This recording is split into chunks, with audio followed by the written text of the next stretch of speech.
Hi friends, నా పేరు గోపాల్. మీరు చూస్తున్నారు tech for Baba YouTube channel.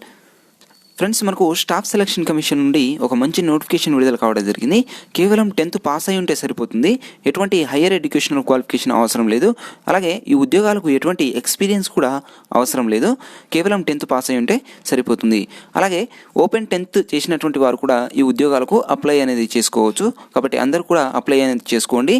అలాగే ఈ స్టాఫ్ సెలక్షన్ కమిషన్ నుండి ప్రతి సంవత్సరం వివిధ ఉద్యోగాలకు సంబంధించినటువంటి నోటిఫికేషన్ అనేది విడుదల చేయడం జరుగుతుంది. అందులో స్టాఫ్ సెలక్షన్ కమిషన్ నుండి జూనియర్ ఇంజనీర్ ఉద్యోగాలు, ఈ జూనియర్ ఇంజనీర్ ఉద్యోగాలకు డిప్లొమా మరియు బీటెక్కి సంబంధించినటువంటి వారు అప్లై చేసుకోవచ్చు. అలాగే ఎస్ఎస్సి సిహెచ్ఎస్ఎల్ ఉద్యోగాలు, దీనికి ఇంటర్ క్వాలిఫికేషన్ 10+2 చేసినటువంటి వారు ఈ యొక్క ఉద్యోగాలకు అప్లై చేసుకోవచ్చు.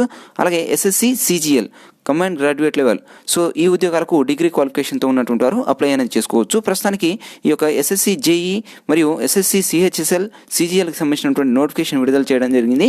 అలాగే వాటికి సంబంధించినటువంటి ఆన్లైన్ ప్రక్రియ అయితే పూర్తి కావడం జరిగింది.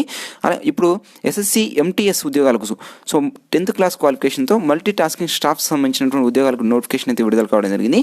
దానికి సంబంధించి మనకు ఎగ్జామినేషన్ తేదీలు ఎప్పుడు ఉంటాయి, ఎప్పటి నుండి ఎప్పటి వరకు ఆన్లైన్ అప్లై చేసుకోవచ్చు, దానికి సంబంధించినటువంటి ఏజ్ క్వాలిఫికేషన్ ఎంత ఉండాలి, అలాగే ఈ యొక్క ఎగ్జామినేషన్కి సంబంధించినటువంటి సెంటర్స్ ఎక్కడ ఉంటాయి, ఫీకి సంబంధించినటువంటి వివరాలు మరియు ఎగ్జామినేషన్ ప్యాటర్న్ ఏ విధంగా ఉంటుంది, అలాగే దీనికి సంబంధించినటువంటి సెలక్షన్ ప్రొసీజర్ ఏ విధంగా ఉంటుంది అన్నటువంటి పూర్తి వివరాలను ఈ వీడియో ద్వారా మీకు తెలియజేస్తాను. ఫ్రెండ్స్, వీడియోని చివరి వరకు చూసి పూర్తి సమాచారం తెలుసుకోండి. అలాగే ఇటువంటి లేటెస్ట్ అప్డేట్స్ కోసం మన ఛానల్ని సబ్స్క్రైబ్ చేసుకోండి. ఓకే ఫ్రెండ్స్, టాపిక్లోకి వెళ్ళిపోదాం.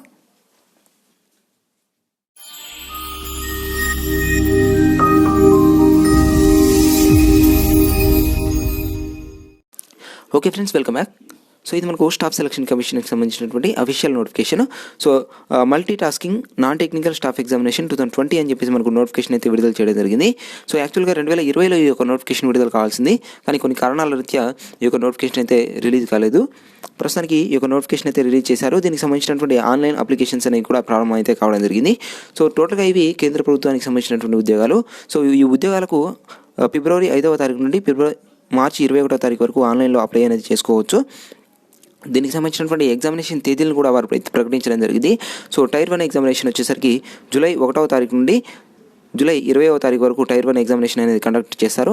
అలాగే టైర్ 2 ఎగ్జామినేషన్ వచ్చేసరికి డిస్క్రిప్టివ్ మోడ్లో నవంబర్ 21వ తారీఖు నాడు కండక్ట్ అయితే చేయడం జరుగుతుంది.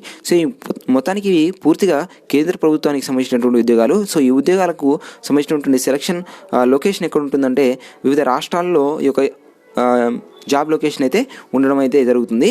దీనికి సంబంధించినటువంటి ఏజ్ క్వాలిఫికేషన్ మనం చూసుకున్నట్లయితే 18 నుండి 25 సంవత్సరాల వయసు ఉన్నటువంటి వారందరూ కూడా ఈ యొక్క ఉద్యోగాలకు అప్లై అయితే చేసుకోవచ్చు. అయితే ఇక్కడ మనకు ఏజ్ రిలాక్సేషన్ కూడా ఇవ్వడం అయితే జరిగింది. 1/1/2021 నాటికి 18 నుండి 25 సంవత్సరాలు మరియు 18 నుండి 27 సంవత్సరాలు ఉన్నటువంటి వారు అందరూ కూడా ఈ యొక్క ఉద్యోగాలకు ఆన్లైన్ అప్లై అనేది చేసుకోవచ్చు. దీనికి సంబంధించినటువంటి ఏజ్ రిలాక్సేషన్ మనం చూసుకున్నట్లయితే ఎస్సీ ఎస్టీ అభ్యర్థులు 5 సంవత్సరాలు, ఓబీసీ అభ్యర్థులకు 3 సంవత్సరాలు, పీడబ్ల్యూడీ అభ్యర్థులకు 10 సంవత్సరాలు ఏజ్ రిలాక్సేషన్ అయితే ఇవ్వడం జరిగింది. అందరూ కూడా ఆన్లైన్ అప్లై అనేది చేసుకోండి. ఎందుకంటే ఏజ్ అయిపోయిన తర్వాత అప్లై చేసుకోవడానికి అయితే అవకాశం ఉండదు కాబట్టి. ఓకే ఫ్రెండ్స్, అలాగే దీనికి సంబంధించినటువంటి ఎడ్యుకేషనల్ క్వాలిఫికేషన్కి సంబంధించినటువంటి వివరాలను ఒకసారి మనం చూసుకున్నట్లయితే పూర్తిగా మనకు 1/1/2021 నాటికి మనకు ఎసెన్షియల్ ఎడ్యుకేషనల్ క్వాలిఫికేషన్ వచ్చేసరికి 10th పాస్ అయితే ఉండాలి. 1/1/2021 నాటికి 10th పాస్ అయినటువంటి వారందరూ కూడా ఈ యొక్క పోస్టులకు అప్లై చేసుకోవచ్చు. ఎటువంటి హైయర్ ఎడ్యుకేషనల్ క్వాలిఫికేషన్ అనేది అవసరం లేదు. కేవలం 10th పాస్ అయి ఉంటే సరిపోతుంది.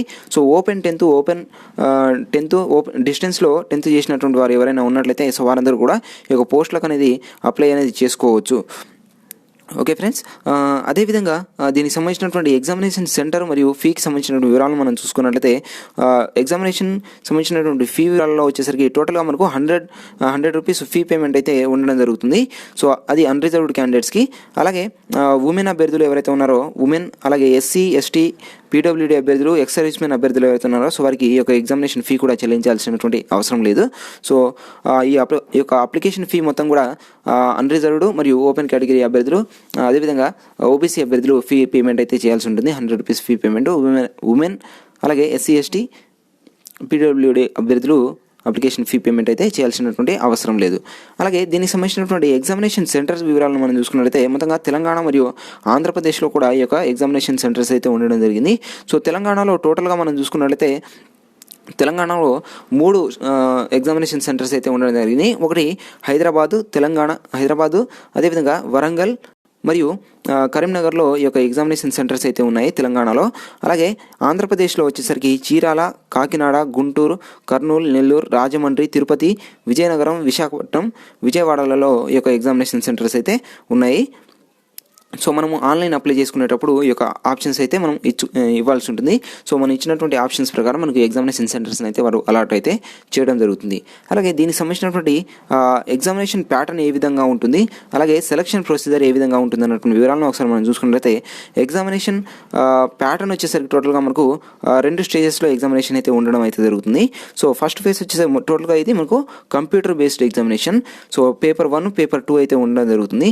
సో పేపర్ 1 వచ్చేసరికి మార్క్స్ మనం చూసుకున్నట్లయితే పేపర్ 1లో జనరల్ ఇంగ్లీష్ నుండి 25 ప్రశ్నలు, అలాగే జనరల్ ఇంటెలిజెన్స్ అండ్ రీజనింగ్ నుండి 25, న్యూమరికల్ ఆప్టిట్యూడ్ నుండి 25, జనరల్ అవేర్నెస్ నుండి 25, టోటల్గా మనకు 100 మార్క్స్కి ఎగ్జామినేషన్ అయితే ఉండడం అయితే జరుగుతుంది.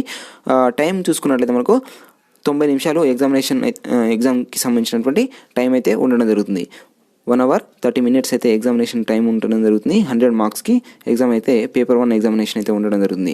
సో 90 minutes వచ్చేసరికి ఎవరైతే స్క్రైబ్స్ ఫిజికల్లీ ప్రాబ్లం ఉన్నటువంటి అభ్యర్థులు ఎవరైతే ఉన్నారో సో వారు స్క్రైబ్స్ని పెట్టుకోవాలి. సో వాళ్ళకి 120 minutes అనేది టైం అయితే ఇవ్వడం జరుగుతుంది. అలాగే దీనికి సంబంధించినటువంటి సిలబస్ అయితే మనం మాట్లాడుకోవడం జరిగింది. అలాగే దీనికి సంబంధించినటువంటి ప్యాటర్న్ ఏ విధంగా ఉంటుందంటే టోటల్గా మనకు ఆబ్జెక్టివ్ టైప్స్ ఎగ్జామినేషన్ అయితే ఉండడం జరుగుతుంది. టోటల్గా objective type multi choice questions అయితే ఉండడం జరుగుతుంది. అలాగే దీనికి సంబంధించి నెగిటివ్ మార్కింగ్ అయితే ఉండడం జరిగింది. 0.25 నెగిటివ్ మార్కింగ్ అయితే ఉన్నది. కాబట్టి ఎగ్జామినేషన్ రాసేటటువంటి అభ్యర్థులందరూ కూడా గమనించాలి.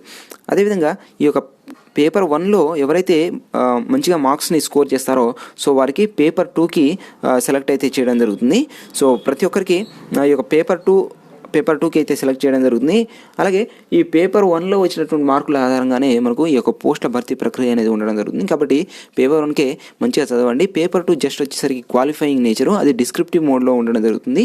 సో ఆ ఎగ్జామినేషన్ని సంబంధించి పేపర్ 2కి సంబంధించినటువంటి ఎగ్జామ్ని కూడా మనము డిస్క్రిప్టివ్ మోడ్లో ఉండడం జరుగుతుంది. దీనికి తెలుగులో లేదా ఇంగ్లీష్లో ఏ విధంగా అయినా మనము లాంగ్వేజ్ని చూస్ చేసుకొని అప్లై చేసుకునేటప్పుడు రాసుకోవచ్చు.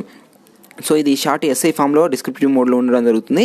సో ఇంగ్లీష్ లేదా 8th షెడ్యూల్ ప్రకారం సో ఏ లాంగ్వేజెస్ ఉన్నాయో సో ఆ లాంగ్వేజ్ అన్నింటిలో సో మనకు కావాల్సినటువంటి లాంగ్వేజ్లో ఎగ్జామ్ అనేది రాసుకోవడానికి అవకాశం ఉంది. టోటల్గా ఆ యొక్క ఎగ్జామ్ అనేది 50 మార్క్స్కి ఎగ్జామ్ అయితే ఉండడం జరుగుతుంది. 30 minutes టైం అయితే ఇవ్వడం జరుగుతుంది.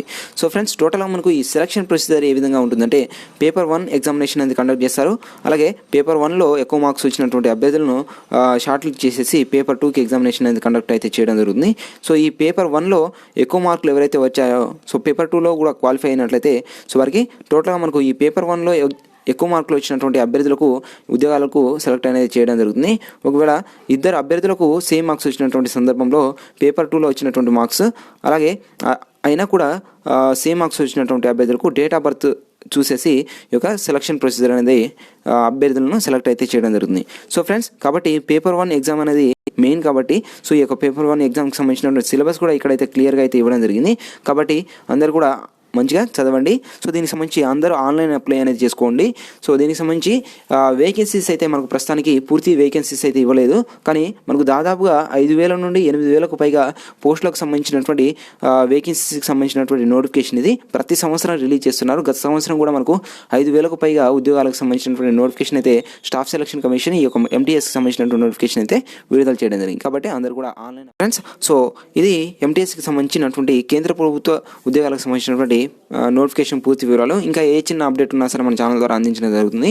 ఇటువంటి విద్యా ఉద్యోగ మరియు ఉపాధికి సంబంధించినటువంటి అప్డేట్స్ కోసం మన ఛానల్ని సబ్స్క్రైబ్ చేసుకొని పక్కన ఉన్నటువంటి బెల్ ఐకాన్ని యాక్టివేట్ చేసుకోండి.